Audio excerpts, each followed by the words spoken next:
Review Val Kilmer as rock legend Jim Morrison in The Doors. A naive young American becomes a teacher in China in Iron and Silk. And rodeo rider Scott Glenn tries to settle down in My Heroes Have Always Been Cowboys. It's all coming up next on Siskel and Ebert.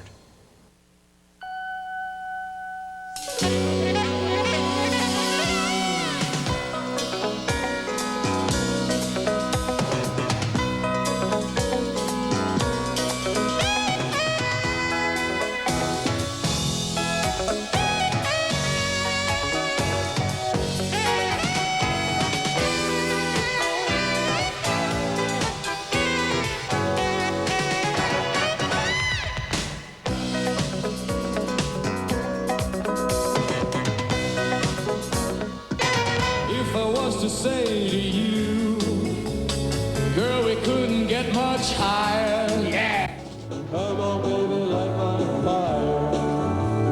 Come on, baby, light my fire. That's Jim Morrison, the leader of the 60s cult rock group The Doors. And here is actor Val Kilmer, who plays Morrison in the new movie called The Doors from multiple Oscar-winning director Oliver Stone. The Doors is just one of the new movies we'll be reviewing this week on Siskel and Ebert. I'm Gene Siskel of the Chicago Tribune. And I'm Roger Ebert of the Chicago Sun-Times. Jim Morrison and the Doors left behind some classic rock and roll recordings, which I still love to listen to, but on the basis of The Doors, an ambitious new movie by Oliver Stone, the pleasure I get in listening to those songs is nothing compared to the pain that went into their making. The movie was shot in widescreen, and that's the way Stone wants you to see it here in these clips very effectively. It documents the brief life of Morrison and the Doors from their first appearance on the Los Angeles rock scene to their superstardom, and then all of the bad vibes as Morrison turned into a heavy-duty drunk and drug abuser. Toward the end, every concert was a cliffhanger. Would Jim be able to get it together, or would he self-destruct? And he said, well, you better get out of there, or what, I said. And he started pushing me. Yeah, so I started pushing back. In the beginning, it wasn't like that, as Morrison, a dreamy Venice Beach hippie, first talked about forming a band with Ray Manzarek, a keyboard player, portrayed here by Kyle MacLachlan. Sides are being chosen. Everything's gonna flame, man. The planet is screaming for change, Morrison. We gotta make the mix. Oliver Stone came of age in this world, and his movie does a brilliant job of recreating it in relationships like this one between Morrison and his companion Pam, played by Meg Ryan. Here you can see how Morrison's drugs have made all of his relationships problematical. Ooh, it's just some low-grade acids, not heavy. Oh, Jim. Oh, God, you know, I cooked the duck. Oh, baby, it's and people okay. are coming, you know? It's amazing the way the movie recreates the Doors' concert scenes. They look like outtakes from a documentary that was shot at the time.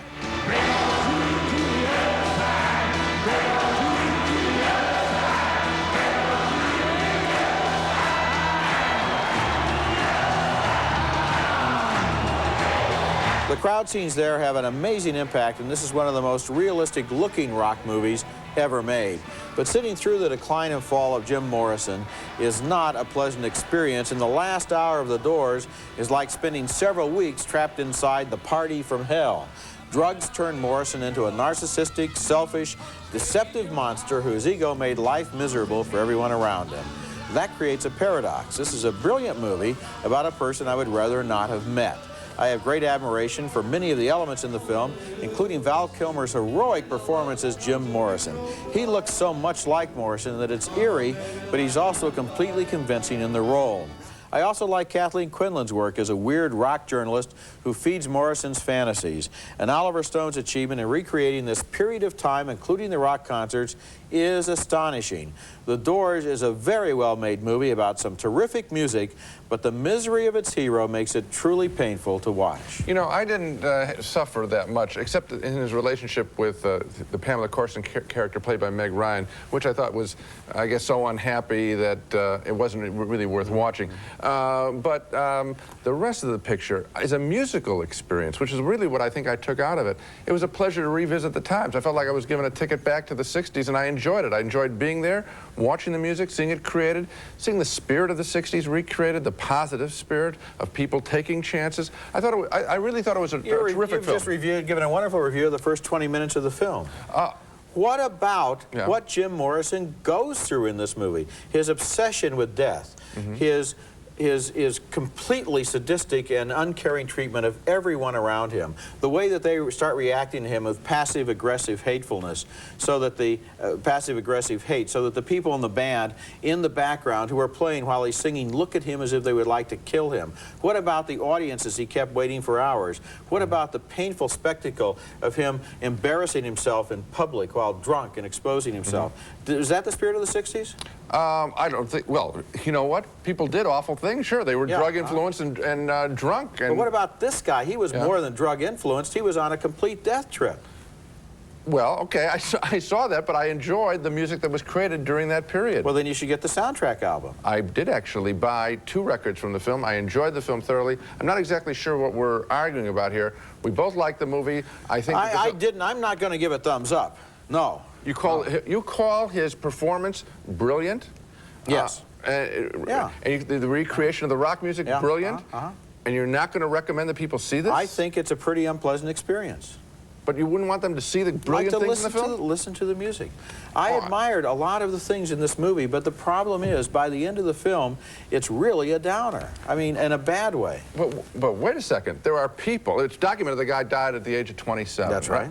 Okay, so obviously he told the story straight. Is the story's unhappy straight? We've been arguing for years that we want pictures not to be... It goes on and on and on, Gene. It goes on and on and on. After a while, you just want to cover your eyes. You just don't want to see this guy destroying himself and those around him any longer. It's too painful. If you have any empathy at all, you want to draw a cloak of mercy over this scene. Well, actually, it sounds like you got deeply, deeply involved in the picture, as did I. Well, more deeply than you, apparently. You like the music. Oh, I liked the music, and I cared about the performance. Val Kilmer was great. Listen, obviously, I think this movie is going to trigger a lot of interest in the music of the Doors and in Jim Morrison. There are many tapes and laserdiscs available for showcasing their performances. I think the best is the Doors live at the Hollywood Bowl, a complete record of their 4th of July concert in 1968. It's the only complete concert ever filmed at the band, and Morrison is in top form right at the start with the song When the Music's Over, with its signature long-format run-on hypnotic quality so typical of the Doors. When the music's over, turn up the light, turn up the light, turn up the light. Yeah, yeah. Also fascinating is a compilation tape called The Doors, live in Europe, also from 1968, when the band toured with the group The Jefferson Airplane. Here, in the introduction to the tape, Airplane members Grace Slick and Paul Cantor talk about the Doors' place in rock music history. They were one of the precursors of both the punk, the new wave, and the current, what would you call it? Heavy metal, perhaps, explosion. The tape also contains the group's performance of the great song Love Me Two Times. Love me 2 times, I'm gone away. That's the best of the Doors. The worst is a compilation record called The Doors, Dance on Fire, which does a miserable job of illustrating the songs in a pre-MTV music video style, here ruining the fine Doors classic, People Are Strange. Women seem wicked when you're unwanted. Streets are uneven when you're down. So the Hollywood Bowl concert and the European tour tapes or discs are the ones to get. And I had a couple of reactions to seeing this real group in action. First is just how close Val Kilmer came to capturing the real Jim Morrison. It is a remarkable performance. And second, just how much I really appreciate the way this group expanded the running time of the typical rock music song. They did help liberate the music. And I want to make one more point on Val Kilmer's performance. It's very likely that Jeremy Irons will win as Best Actor for Reversal of Fortune, playing the real Klaus von Bülow. Yeah. This is an even better piece of work, because not only is he playing a real character, and convincingly, he's singing like him. It's an amazing achievement. Yeah, they have seamless tracks in which you hear Jim Morrison and you hear Val Kilmer and you don't know who you're listening to. You know, when I'm reviewing this movie, I'm kind of caught in the straitjacket of this ridiculous thumbs up, thumbs down business, because I can't recommend the experience. It was just too painful. Yet at the same time, I do, and that's the contradiction that you were confused by. I do admire what Jim Morrison did. I admire a lot of what Oliver Stone did. What they have not created is a film that was very pleasant to sit through. But Roger, I mean, you're doing the very thing that you have knocked the audience for, which is wanting sweet times, good times. Don't want it. Don't want it. Come on, Roger. This is hard. The fact that I mean, I'm sitting there. Oliver Stone's probably watching, saying, "I got Ebert." But that's exactly the reaction I wanted. We had a totally different reaction because in everything you've said in your entire review, you apparently had a good time. You enjoyed the music. You didn't. I don't think you really connected. Felt the pain? You didn't. I don't think so. I don't think so. Not the way I don't think you really felt the pain the way I did of what this guy is going through. It's almost like if you're visiting a sick ward, you're glad the doctors are doing a great job. You don't necessarily want to spend 2.5 hours there watching people die. But wait a second. You like the picture Awakenings, right? It's about people who are sick. I mean, what's the problem with showing someone who's sick? That's a rhetorical argument. No, it's a good argument. Show, Scott Glenn stages a rodeo comeback in My Heroes Have Always Been Cowboys. I promise you, I'm going to see this one through. How? Are you going to take him with you? A brother and sister argue about who will take care of their aging father if he doesn't go to live in a nursing home, and that argument is the backbone of a new movie named My Heroes Have Always Been Cowboys, about a veteran rodeo rider who returns to the town he grew up in and discovers that some of his biggest challenges are on the home front. The movie stars Scott Glenn as a rodeo bull rider who's determined to make his comeback in a big $100,000 competition. Ben Johnson plays his father, and Kate Capshaw is the hometown girlfriend he's falling in love with all over again. You can't leave me and then walk back into town and just pick up where you left off. There's been a lot of living going on. Ben Johnson, one of the great all-time Western character actors, has some wonderful moments in this movie. I knew there was only one way to stop him, but I didn't have time. Because there was 2,000 pounds of hide and horns running at me. There was not much about this movie that I couldn't predict, usually with great accuracy. It follows the tried and true lines of comeback movies like Rocky, and after the first 15 minutes of setup and the fact that they mentioned in a poster that $100,000 competition, I knew just exactly who was going to be riding in it. There weren't a whole lot of surprises in this movie.